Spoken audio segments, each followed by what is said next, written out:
Il libro si intitola Mastros, antichi mestieri e attività artigianali nell'Alto Ristanese. È una rassegna di antichi mestieri e di attività artigianali che si svolgevano in questo territorio fino alla prima metà del secolo scorso. È un libro che fa parte di un progetto che si chiama appunto Mastros. L'associazione che Entuzinias sta svolgendo ormai da anni, che ha lo scopo di valorizzare gli antichi mestieri e l'artigianato che un tempo si svolgeva. Il libro è pensato come appunto uno strumento divulgativo per avvicinare un pubblico più ampio possibile, le nuove generazioni, ma anche chi è appassionato di tradizioni e è appassionato del patrimonio culturale del proprio territorio. Stiamo studiando di mettere in atto altre attività, per esempio contatteremo le scuole e quindi andremo a presentare nelle scuole il libro in modo tale che comunque anche i più piccoli o comunque i ragazzi in generale possano riscoprire qualcosa che magari hanno conosciuto tramite i propri nonni o magari le persone anziane della propria famiglia e che non hanno mai avuto modo comunque di approfondire.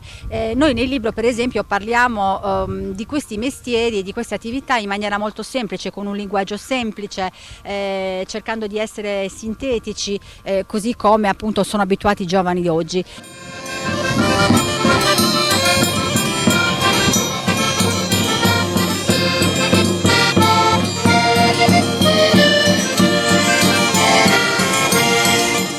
L'associazione Entuzinias ha portato a Sodì la manifestazione Mastros in Bidda, ovvero alla ricerca e alla conservazione delle antiche arti culinarie e dei mestieri. Stand espositivi nella piazza antistante la chiesa e gruppi etnici in sfilata per le vie del paese tra suoni, canti e balli che non hanno mancato di coinvolgere il pubblico che assisteva dai bordi delle vie interessate. I gruppi ci sono, gli stand ci sono, è una bellissima giornata, il panorama è splendido. Adesso piano piano con un po' di fresco magari arriva anche la gente, già ce n'è.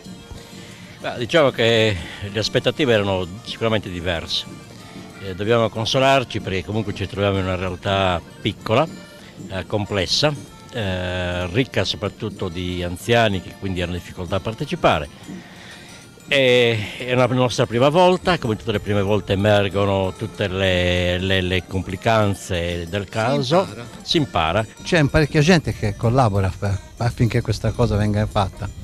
Sì, diciamo che ci sono diversi volontari, in particolare un grazie all'amministrazione comunale di Sodì perché ci ha sostenuto in tutto e per tutto, e soprattutto in persona del sindaco e dell'assessore alla cultura, che sono quelli che hanno creduto e credono in queste manifestazioni, in questi eventi, perché comunque dietro gli antichi mestieri si nascondono anche gli antichi saperi e degli antichi saperi bisogna saperne fare tesoro. E soprattutto farli trasferire ai giovani che possono continuare la tradizione. Ed è questa la scommessa di Mastros. Mastros punta soprattutto a promuovere, a tutelare, ma soprattutto a trasferire ai giovani quei saperi che altrimenti rischiano di perdersi e di perdersi definitivamente.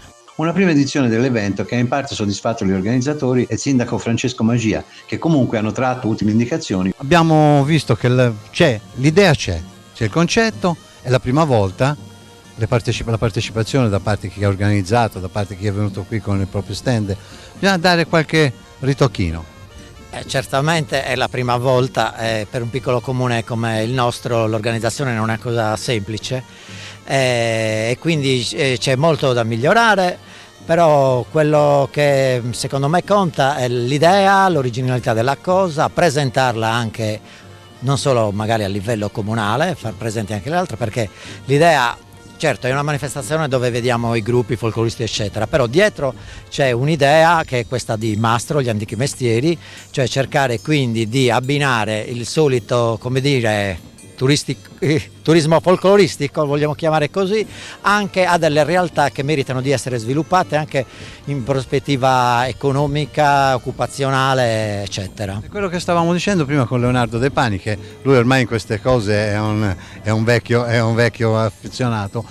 L'idea è anche che certe cose, certe tradizioni, certi mestieri non si devono perdere, quindi è giusto che i giovani a contatto con gli anziani portino avanti queste tradizioni e che poi possono diventare davvero anche una sorta di lavoro, ma non solo per quelli che restano qui in paese, ma anche per alcuni che vanno fuori e poi esportano queste cose, queste tradizioni, questo sapere. Sicuramente c'è anche questo aspetto occupazionale, però io dico una cosa, tutto è cultura, quindi anche le cose passate che rappresentavano soprattutto l'artigiano e quindi il saper fare con le mani, è una cultura del sapere che sicuramente non va persa, come anche le cose di oggi fanno parte della cultura, anche essere dei bravi informatici è una nuova cultura, ma esiste. L'importante è capire questo e quindi preservarla, non solo come spirito di tradizione, ma perché è cultura. Porta Maria Francesca, consigliere comunale, cosa gli sembra di questa? Sono molto contenta che vi abbiano fatto questa bella festa, perché si conosce realtà diverse, si può socializzare con altre culture, insomma per tante cose. Mi dispiace che ci sono pochi giovani nel mio piccolo paese, però i pochi che ci sono abbastanza intenzionati a continuare le conoscenze. Poi potrebbe essere anche un modo ogni tanto anche per riportare qualcuno indietro, almeno cominciare a vedere poi. Per riportare qualcuno per abitare a Sodì, dice. Speriamo che sia la volta buona. Ho i miei dubbi, però io sono fiduciosa.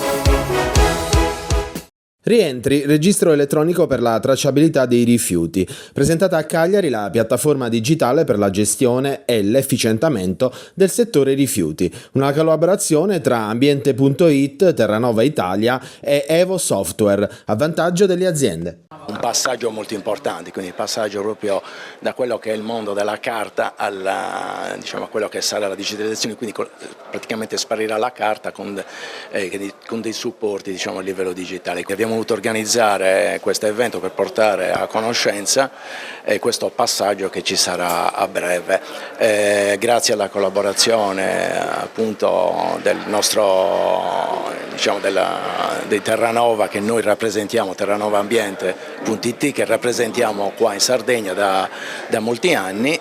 Grazie a loro stiamo organizzando appunto questo evento, speriamo che sia di importanza, che i clienti sappiano poi trarre le giuste conclusioni. Quali sono i vostri clienti? Ma i clienti sono aziende che si occupano dallo smaltimento, trattamento di rifiuti, di produzione, trasporto, tutto il mondo che tratta rifiuti. Noi ci occupiamo di software per il mondo dei rifiuti e per il mondo dell'utility in generale. La rivoluzione del Rentry introduce il Rentry, che è il registro elettronico nazionale della tracciabilità dei rifiuti, introduce una grossa novità, perché permette di digitalizzare quello che è il formulario cartaceo e comunicarlo allo Stato. Quindi è un impatto significativo nel mondo dei rifiuti che porta avanti questo mondo che è ancora in una fase materiale, la digitalizzazione è in una fase iniziale. Quindi il concetto è che ci sarà più un'immediatezza, diventando digitale si avrà subito sotto controllo quello che è la produzione dei rifiuti e lo smaltimento. Sì, questo è un aspetto importante, non è l'unico, perché una prima fase di digitalizzazione è già avvenuta in questi anni attraverso la vidimazione del formulario non cartaceo, una validazione digitale, poi produce il formulario cartaceo, quindi questa introduzione sicuramente permetterà di avere un maggior controllo del ciclo di vita, di smaltimento del rifiuto. L'Osservatorio Italia, da questo punto di vista, come è messo a livello di conoscenza di questa nuova tecnologia?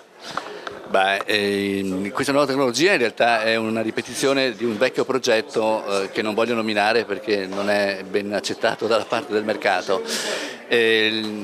Questo progetto va avanti un po' a rilento, devo dire, siamo un po' in ritardo, anche il Ministero ha appena aperto adesso i portali di dimostrazione dove le aziende si possono iscrivere e noi software house possiamo fare dei test.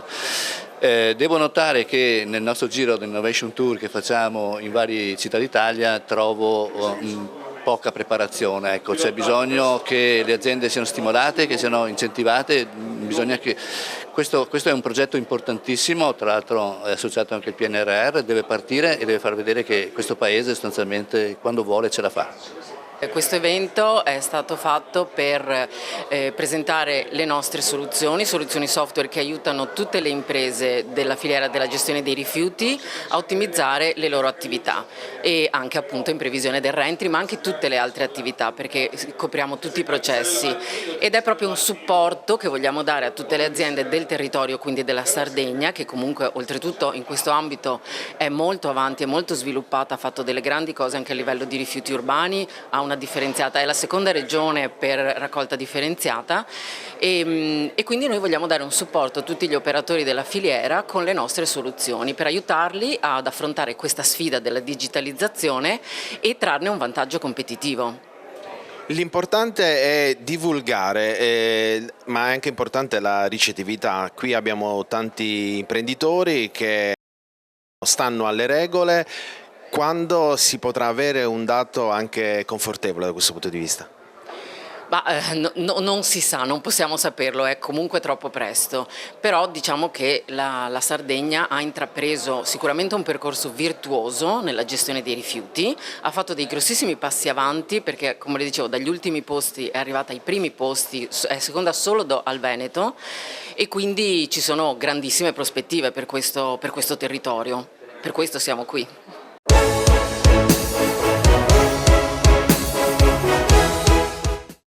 Cofimer, consorzio di garanzia collettiva Fidi, dal 1977 a sostegno del terziario. Il partner migliore nella ricerca di finanziamento più adatto a voi e nella trattativa per ottenere un fido alle migliori condizioni. Cofimer, il primo consorzio di garanzia collettiva Fidi a sostegno del terziario, in Sardegna. Siamo la più grande industria tipografica della Sardegna. Dall'81 stampiamo tutte le tirature, su tutti i supporti e con le tecnologie più avanzate del settore, garantendoti elevatissima qualità e la più totale dedizione e cura. Grafiche Ghiani, l'esperienza di una vita, l'innovazione più avanzata.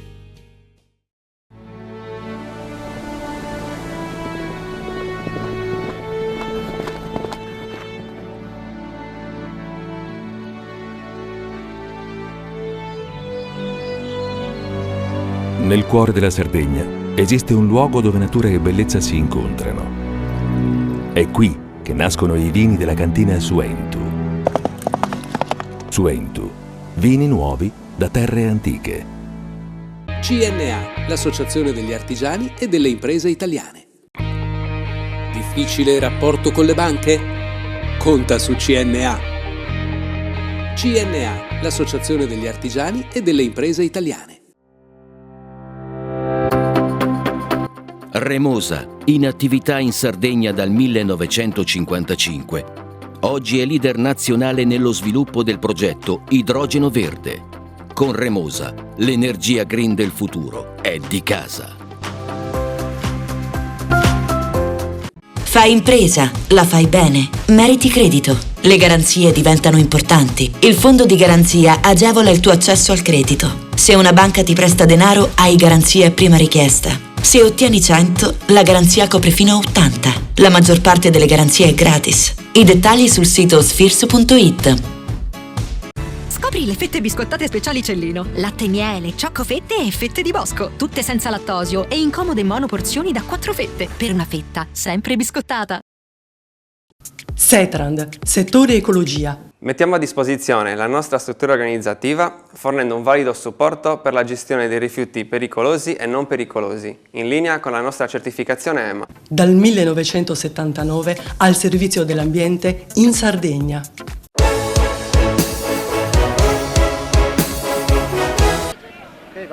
Oliene ospita l'8° torneo che ricorda il papà di Gianfranco Zola, Ignazio, un dirigente, un uomo che amava lo sport fin da ragazzino e ha condiviso la sua esistenza nel portare in giro tanti ragazzini come il figlio e tanti ragazzini che hanno reso, come dire, molto solida la cultura dello sport, della inclusione qui in un angolo meraviglioso di Barbagia. Gianfranco, che sensazioni si prova? 8ª edizione del Memorial che ricorda tuo papà. No, io sono contento quando vedo dei bambini che giocano e che si divertono, e mi fa molto piacere. Credo che come faccia piacere a me faccia piacere anche a mio papà, anche se non è più qua, però lui adorava il calcio, adorava i giovani, e quindi lo faccio con estremo piacere. Tu da ragazzino sei andato con lui con la R9, una Renault che accompagnava tutti i ragazzini in giro per questa zona. Mi ricordavi di un torneo a Belleville, che sensazione hai avuto quella trasferta, eri ragazzino? Beh, no, quello è stato uno dei miei primi tornei che ho giocato in una squadra organizzata, perché avevo 11 anni, prima di allora giocavo, ma più che altro giocavo per strada, quindi quello fu uno dei primi tornei, bellissimo. Sacrifici da parte di mio padre per potermi mandare, perché loro dovevano mandare avanti il bar e non mi potevano accompagnare, però mi mandarono lo stesso. Io avrei dovuto lavorare nel bar, ma mi mandarono lo stesso, e fu una soddisfazione perché vinsi il torneo come miglior giocatore, e poi da là è stata comunque un'escalation, insomma, le cose sono sempre migliorate, e quindi è stato probabilmente l'inizio. Ecco, se hai un ringraziamento breve, a chi lo faresti? Chi ti dà una mano a mettere in piedi questa manifestazione? Beh, innanzitutto il comune, che ogni anno si prodigano, mettono a disposizione le attrezzature, nello specifico il sindaco Bastiano Congio, lo devo ringraziare, sempre molto vicino a questa. Poi mio cugino Massimo, che è sempre parte dell'organizzazione, si è sempre preso l'impegno. La Corrasi, che ha sempre messo a disposizione la sua organizzazione per il torneo, e infine Pierluigi Rosa, che è il mio collaboratore alla Lega Pro, che ogni anno viene a dare suggerimenti per cercare sempre dal punto di vista organizzativo essere pronti, quindi ringrazio a loro, ma soprattutto ringrazio tutte le società che vengono qua. Ci sono delle società che sono partite dall'Ogliastra alle 6 del mattino per essere qua per questo torneo, e mi fa molto piacere che lo facciano, insomma. Gianfranco Zola, degli europei ne ha ricordi bellissimi, un gol a Wembley che era valso la qualificazione, un rigore sbagliato parato da Kopp, che è uno dei più grandi portieri della storia del calcio. Come si racconta? Qual è la freccia che collega questi due episodi? Beh, innanzitutto appartengono a un periodo bellissimo, perché comunque quando io ho avuto la fortuna, il piacere di poter indossare la maglia della nazionale, è stato un orgoglio enorme. Io sono diventato un giocatore di calcio sull'onda dell'entusiasmo che si è creato dopo il Mondiale 82. Giocavo a calcio al mio paese come molti lo facevano in altre zone, però quell'episodio mi ha dato la scintilla o l'energia ancora più grande per poter poi dire no, voglio che sia qualcosa di più di un gioco. Il gol a Wembley, eri appena arrivata al Chelsea e avevi passato una settimana che tutti ti sfottevano, no? Questo Italia-Inghilterra a Wembley era un match delicatissimo, loro erano orgogliosi. Ti era servita quella rete anche per diventare quello che sei diventato al Chelsea? Beh, sicuramente è stata molto importante, perché quel gol comunque per loro era una partita sentitissima, quindi pensavano di vincere, giocano in casa, e quindi ecco, io avendo fatto gol e giocando nel Chelsea sicuramente mi ha dato un aiuto enorme, perché comunque la considerazione nei miei confronti è salita enormemente, non solo per quello che ho fatto nel Chelsea, ma anche soprattutto per quel gol là. La parata del rigore di Kopp, che tu in tante interviste hai poi detto forse quell'episodio me lo sono caricato troppo a lungo sulle spalle, i rigori li hanno sbagliati più grandi del gioco del calcio. Sì, è vero, però io ci tenevo tanto a quella manifestazione, avevo investito emotivamente molto in quel mondiale, quindi probabilmente anche quando sono andato a tirare quel rigore ero un po' troppo carico di responsabilità e questo non mi ha permesso di essere libero. È una delle cose che mi rincresce, no? Di potersi andare indietro. Probabilmente mi farebbe piacere rivivere quei momenti, probabilmente con una mentalità diversa avrei potuto fare molto di più, però sono cose che capitano in un percorso, non sempre le cose vanno come dovrebbero andare e mi è servito per crescere. Spalletti, per stare agli europei di oggi, che cammino ti aspetti da questo gruppo azzurro agli europei in Germania? Secondo me è molto importante che sin dal girone di qualificazione troviamo un buon ritmo, una buona fiducia. È stato fondamentale 2 anni fa perché poi siamo partiti forte, giocavamo bene, vincevamo e questo ci ha dato fiducia nella squadra, nel sistema e poi ci ha portato dove ci ha portato. Credo che sia fondamentale anche quest'anno perché è una squadra dove ci sono dei giovani che hanno bisogno di conferme e fare un buon girone di qualificazione secondo me può essere fondamentale in questo senso. Ti viene in mente uno che può essere protagonista? Noi potenzialmente ne abbiamo giocatori che possono essere, Barella sicuramente è uno di quelli, è un giocatore che ormai pur essendo giovane ha molta carisma, molta personalità. Un altro può essere Scamacca che può avere l'opportunità di consacrarsi definitivamente a livello internazionale e glielo auguro perché ha tutte le potenzialità per poterlo fare. Un altro che secondo me può fare la differenza e da cui mi aspetto molto è Chiesa. Ha avuto delle difficoltà dovute al suo infortunio, però adesso mi sembra di nuovo tonico, scattante, esplosivo come lo era e quello può essere un'arma in più. Chiudiamo col Cagliari di Davide Nicola. Ranieri lascia un'eredità che è strapesante e complicata sotto tutti i punti di vista. Come la vedi? Ma mi auguro bene, è un allenatore che ha fatto grandi cose, per ultimo questa salvezza dell'Empoli che era quasi impossibile, quindi voglio dire è un allenatore che ha delle ottime credenziali. È chiaro che quello che ha lasciato Ranieri è un qualcosa di impareggiabile. Una montagna impossibile da scalare, vero? Impossibile da scalare.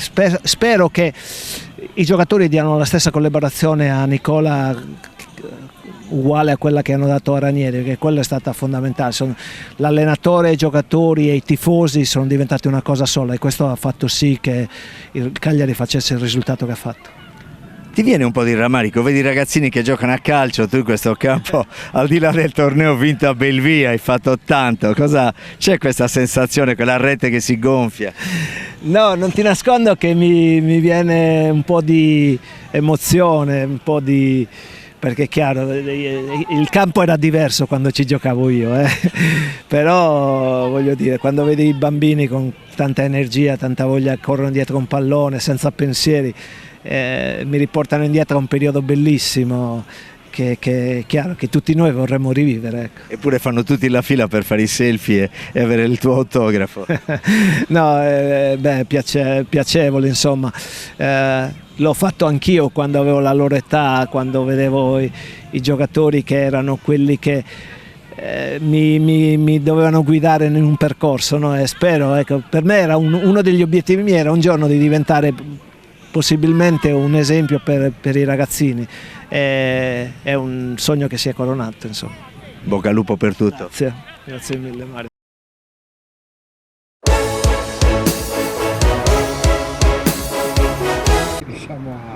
Presentato nel comprensorio polisportivo militare Generale Rossi a Cagliari, l'evento Salutiamo e Sportiamo l'inclusione, un progetto che prevede le sedute di cardio tennis, una nuova disciplina di gruppo per combinare l'attività fitness con il tennis, favorendo la perdita di peso e la regolazione del battito cardiaco e promuovendo uno stile di vita più sano con l'attività sportiva. La prima volta che un centro polisportivo militare viene aperto anche al pubblico. Noi ringraziamo appunto il Comando Militare della Sardegna dell'ospitalità, noi già collaboriamo con il Circolo Tennis del Campo Rossi da anni con piccole manifestazioni, però per noi essere in una struttura come questa è sempre un piacere, un onore, anche perché si parla di salute ed è sempre importante parlarne anche all'interno di una forza armata.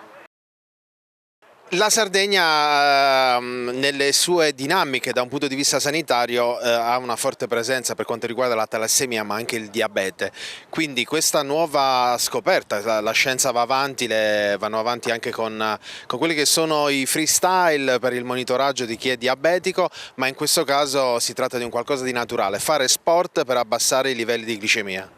Sì, esatto, la tecnologia è andata avanti, ha fatto passi da gigante in questi ultimi 20 anni con i sensori, con i microinfusori, con delle insuline sempre migliori, però l'attività motoria è un farmaco a costo zero, però bisogna sicuramente far cambiare la mentalità, soprattutto i diabetici, soprattutto in questo caso si parla sempre di diabete di tipo 2, che è un diabete che viene dagli stili di vita, dall'alimentazione, dalla poca attività motoria, e con l'attività motoria si possono ottenere ottimi risultati nel metabolismo dei pazienti. Il diabete di tipo primo, che è il diabete autoimmune, quello che colpisce il bambino, ha una frequenza di malattia purtroppo tristemente elevata. Questo è dovuto a una fortissima predisposizione genetica, perché noi sardi siamo rimasti troppo isolati. E questo l'abbiamo dimostrato tanti anni fa su un lavoro sugli immigrati sardi pubblicato sull'Lancet, che dimostrava che effettivamente è un fatto prettamente genetico. È un tennis cardio, ma in realtà il movimento è per tutti noi, crea benessere. In questo caso per il diabete è un valore aggiunto oltre a quello che può essere l'insulina, piuttosto che la nuova tecnologia anche dei freestyle che permettono un monitoraggio della glicemia più vantaggioso della famosa puntura sul dito, che insomma creava anche un po' di difficoltà a chi è portatore del diabete. Assolutamente sì, diciamo che l'attività fisica è sicuramente da proporre a tutti, chi più chi meno, perché ha degli effetti benefici in tutte le patologie.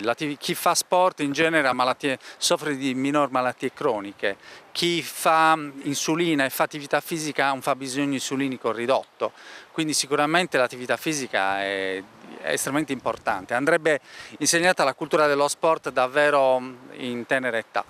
Professore, dal suo osservatorio la Sardegna in questo momento come è posizionata? Perché ricordiamo che è sempre fondamentale fare la ricerca ma divulgarla, fare un certo tipo di comunicazione.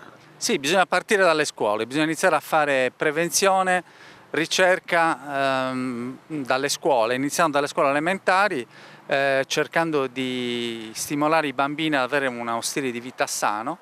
E poi oramai con certi accorgimenti si possono cercare di individuare presto i pazienti celiaci o diabetici. La celiachia è un altro problema, a volte celiachia e diabete vanno di pari passo, il celiaco ammala prima, quindi si può cercare di individuare anche il diabetico se abbiamo un celiaco per esempio.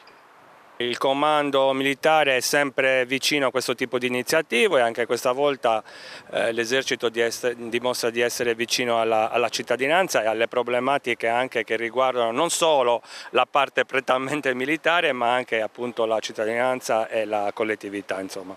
Il tennis, ma non solo? No, il tennis è al centro della nostra mission, chiaramente, però essendo diciamo così operanti in questo settore ci piace anche fare inclusione, fare sociale, dare la possibilità ai presidenti anche delle altre associazioni di presentare i loro progetti, di collaborare, facendo sinergia riusciamo ad aiutarci vicendevolmente. Questa è la situazione. Abbiamo raggiunto il direttore tecnico. Possiamo spiegare ai nostri telespettatori il tennis cardio, in cosa consiste? Come anche la dicitura cardio, ma ce lo può spiegare meglio?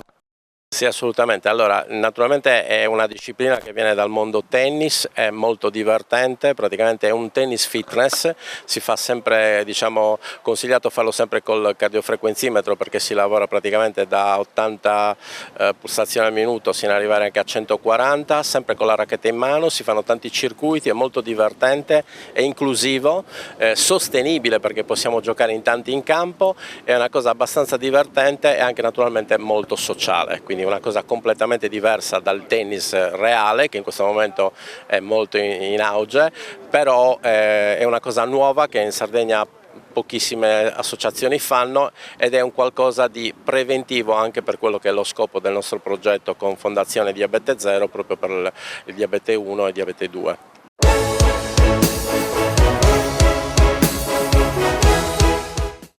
Cofimer, consorzio di garanzia collettiva Fidi, dal 1977 a sostegno del terziario. Il partner migliore nella ricerca di finanziamento più adatto a voi e nella trattativa per ottenere un fido alle migliori condizioni. Cofimer, il primo consorzio di garanzia collettiva Fidi a sostegno del terziario, in Sardegna.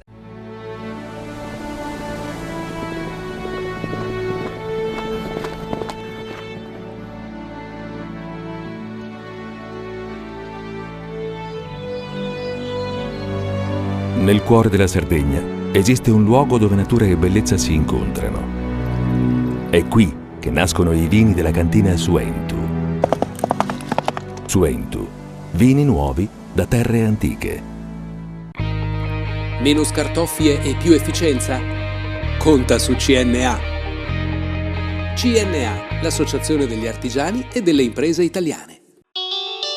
Fai impresa, la fai bene, meriti credito. Le garanzie diventano importanti. Il fondo di garanzia agevola il tuo accesso al credito. Se una banca ti presta denaro, hai garanzia a prima richiesta. Se ottieni 100, la garanzia copre fino a 80. La maggior parte delle garanzie è gratis. Il dettaglio sul sito spheres.it. Remosa, in attività in Sardegna dal 1955.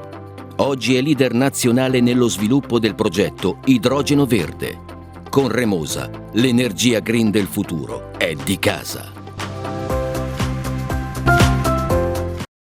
Tutto inizia da un amore.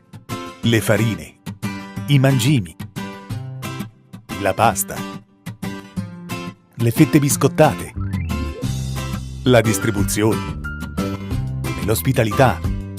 Dal 1953, Gruppo Cellino. Non c'è limite ai sogni. Siamo la più grande industria tipografica della Sardegna. Dall'81 stampiamo tutte le tirature, su tutti i supporti e con le tecnologie più avanzate del settore, garantendoti elevatissima qualità e la più totale dedizione e cura. Grafiche Ghiani, l'esperienza di una vita, l'innovazione più avanzata. Setrand, settore ecologia. Forti delle nostre competenze e dei nostri mezzi, realizziamo bonifiche di siti inquinati anche da amianto. Mettiamo a disposizione la nostra struttura organizzativa fornendo un valido supporto per la gestione dei rifiuti pericolosi e non pericolosi, in linea con la nostra certificazione EMA. Dal 1979 al servizio dell'ambiente in Sardegna. E siamo anche questa settimana in chiusura di trasmissione e in chiusura c'è sempre un ospite di riguardo, nel caso particolare un grande amico di Panorama Sardo da 10 anni, e con lui vogliamo parlare di nuovi progetti, perché tutti conoscono Antonio Sardo come ex consigliere regionale del PC, come costruttore, come uomo che ha dato vita a un percorso di cooperazione nel mondo delle costruzioni che non ha avuto eguali in Sardegna, che ha ideato e realizzato la Corte del Sole. Qui siamo nel quartier generale di questo polo commerciale, il più grande della Sardegna. Adesso ha altri 2 obiettivi e li vediamo insieme. Dal mondo delle costruzioni al mondo del commercio, al mondo dell'agricoltura, il miele, le api. Sì, la fantasia non manca. Ho visto una famiglia di apicoltori che vendevano il miele in una bancarella e presentavano la vendita di un bene che io ritengo di altissimo valore, quale è il miele sardo, e dove vendevano 1 chilo di miele 10 euro.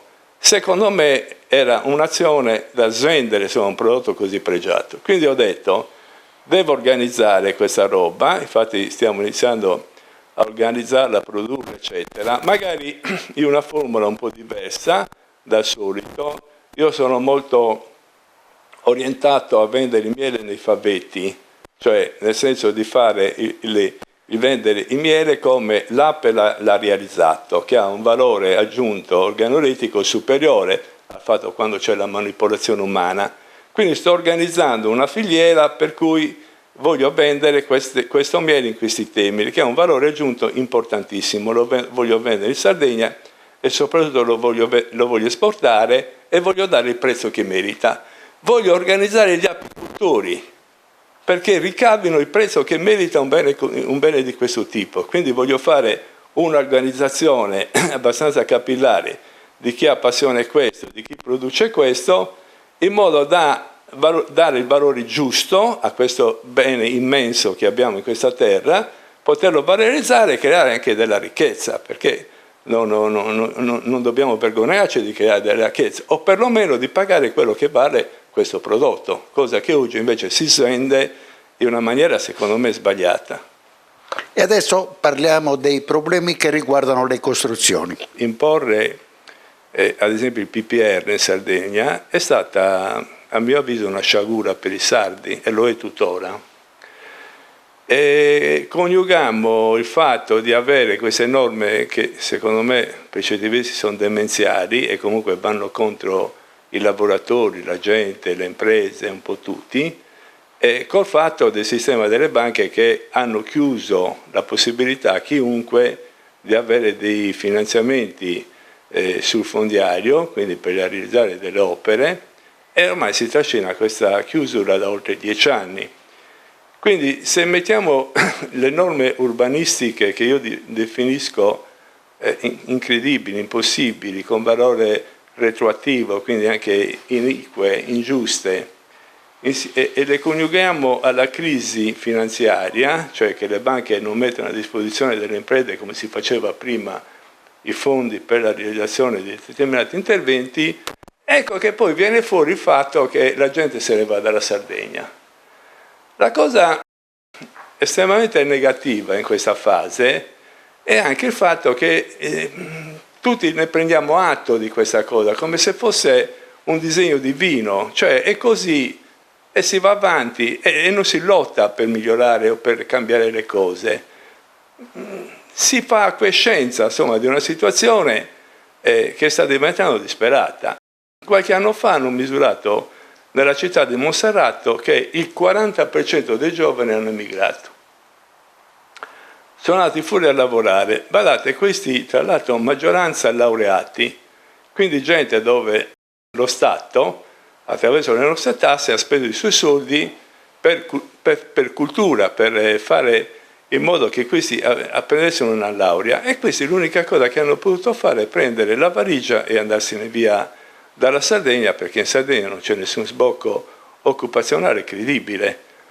E allora mi chiedo, ma altro che pensare, come c'ha qualche talebano nella regione attuale, di allargare le norme, e ripeto, demenziali presenti nel PPR e allargarle all'intera Sardegna, quindi anche alle parti interne.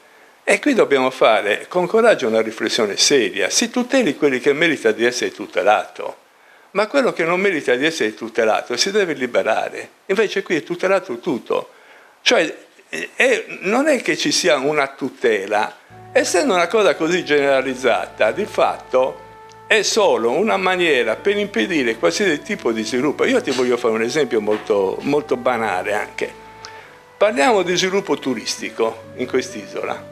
Ma se non facciamo le infrastrutture, se non facciamo gli alberghi, se non creiamo le camere, diciamo, alberghiere in questa nostra isola, noi perdiamo l'occasione di avere un turismo. Questo non è che significhi, come hanno fatto a Palma di Mallorca, fare gli alberghi sul mare. No, ma tu li puoi allontanare anche di 700, 800, 1 chilometro dal mare, salvaguardi le spiagge, salvaguardi le scogliere, salvaguardi tutto quello che... ma fai fare le strutture alberghiere, perché altrimenti qui stiamo prendendo in giro, cioè turismo non ne vogliamo, o perlomeno lo limitiamo alle poche cose che attualmente ci sono. Io credo che abbiamo una potenzialità immensa su questo settore, e che noi ci dobbiamo realizzare grazie appunto a quelle norme demenziali che ti fanno una tutela indiscriminata per 2 chilometri dalla costa. Questo, se continuiamo così, l'emigrazione continuerà sicuramente. Considerato che queste cose Antonio Sardo ce le dice e le ricorda da 10 anni. Ma questo vuole essere un appello alla Presidente Todde? Assolutamente sì.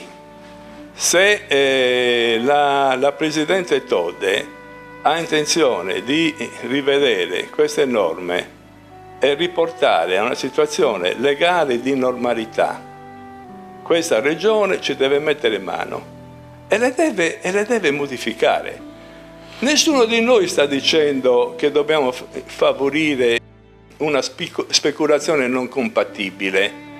Io ho partecipato alla Commissione Urbanistica Regionale, facemmo i piani territoriali e paesaggistici, ma lì si normava il territorio, si decideva cosa era meritevole poter realizzare e cosa non era meritevole. Quindi la tutela era massima, su questo non c'è dubbio. Ma quando tu fai una cosa discriminata dove dici 150 metri dalle chiese, ma quali chiese? Quelle fatte ieri, quelle fatte 200 anni fa, quelle fatte 1000 anni fa, definiscile.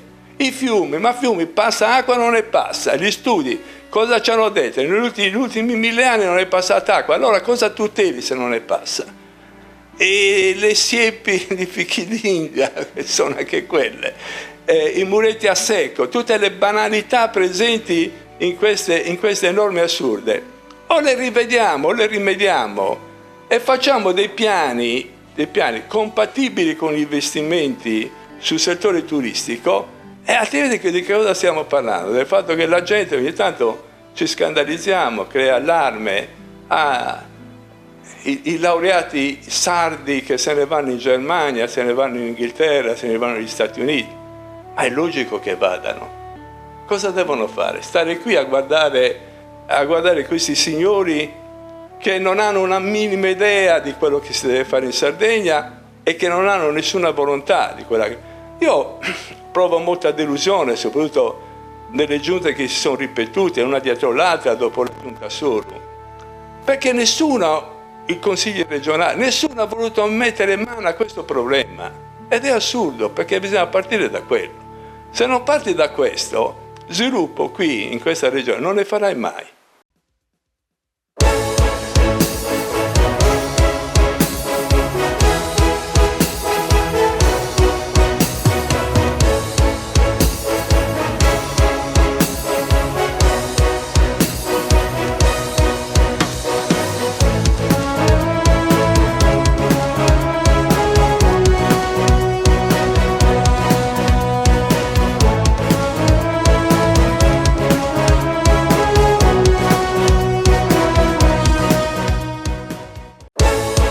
Panorama Sardo, in collaborazione con Cofimer, il primo consorzio di garanzia collettiva fidi a sostegno del terziario.